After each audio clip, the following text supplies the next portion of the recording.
आपका मन कहीं नहीं जाता, ये यही है और किसी दूसरी चीज के बारे में सोच रहा है, पर फिर भी ये यही है ना? ना तो आपका शरीर कहीं जाता है, न ही आपका मन कहीं जाता है, और न ही आप कहीं जाते हैं। वे हमेशा मिलकर एक संपूर्ण इकाई बनाते हैं। अगर आप कोई चीज करना चाहते हैं तो आपको कुछ ऐसा करना होगा जो उन सभी के लिए काम करे। आप इन्हें अलग अलग नहीं संभाल सकते, इसे अलग से उसे अलग से। वे हमेशा एक साथ होते हैं, है ना? आपका मन कहीं नहीं जाता। बात बस इतनी है कि आप अपने मन की कल्पनाओं से धोखा खा रहे हैं। ये यहीं बैठा है और कुछ कल्पना कर रहा है, ये कहीं नहीं जा रहा है। लेकिन आपकी पहचान इतनी गहरी है और आप इतने खोए हुए हैं कि आप सोचते हैं कि मन कहीं जा रहा है। मन कहीं सफर नहीं करता, ये बिल्कुल यहीं पर है ना? आपको ये समझने की जरूरत है।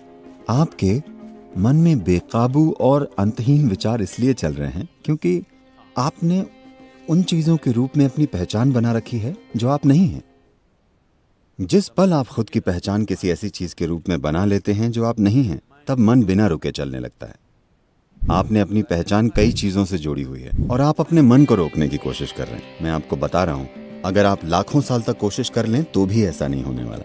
ये नहीं हो सकता। अगर आप अपनी गलत पहचानों को मिटा देते हैं, तब आप इसी पल देखेंगे कि आपका मन एक दर्पण की तरह होगा। ये कुछ नहीं कहेगा, बस हर चीज को परावर्तित करेगा। मन को ऐसे ही होना चाहिए।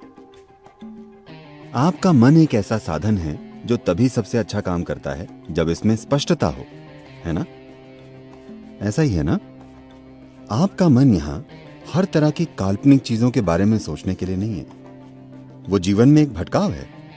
आपका मन आपको जीवन में स्पष्टता और गहराई देने के लिए है। लेकिन अभी आपका मन बस उलझन का एक भारी पुलिंदा है, सिर्फ इसलिए क्योंकि आपने कई ऐसी चीजों के रूप में अपनी पहचान बना ली है जो आप नहीं हैं, और अब आप इसे रोकने की कोशिश कर रहे हैं। इसे रोक कर रखने का कोई तरीका नहीं है। आपने बहुत बुरा खाना खाया और अब आपके पेट में गैस बन गई। आप उसे रोक नहीं सकते। आपने खराब खाना खाया है, नतीजा आ गया है। आपने गलती की कि कई चीजों के साथ अपनी पहचान जोड़ ली। अब ये लगातार चलता जा रहा है। आप इसे रोक नहीं सकते। इससे कोई फर्क नहीं पड़ता कि आप क्या करते हैं।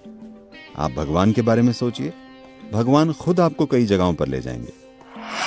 अब आप यहाँ बैठे हैं और ध्यान करने की कोशिश कर रहे हैं, पर आप सोच रहे हैं कि अपने बार या रेस्टोरेंट या दोस्त या सिनेमा या किसी और चीज के बारे में। अब लोगों ने आपसे कहा भगवान के बारे में सोचो, सब ठीक हो जाएगा। अगर आप राम या कृष्ण के बारे में सोचते हैं तो आप पाएंगे आप राम के साथ सिनेमा जाएंगे। मन की प्रकृति ही ऐसी है। राम खुद आपको बार में ले जाएंगे, राम खुद आपको रेस्टोरेंट ले जाएंगे। आप इसे रोक नहीं सकते क्योंकि आपने खुद उन चीजों के रूप में अपनी पहचान बना रखी है जो आप नहीं। कोई तरीका नहीं है इसे रोकने का। तो यहां जो किया जा रहा है वो आपके मन को काबू में करने के लिए नहीं है। ये उस बारे में जागरूकता लाने के लिए है कि आप क्या नहीं हैं। अभी सबसे पहले आपकी सबसे बुनियादी पहचान आपका शरीर है। आपने पहचान बना रखी है अपने शरीर, अपने कपड़े, अपने हेयर स्टाइल और अपनी दाढ़ी के रूप में भी, है ना? बहुत गहरी पहचान है ना?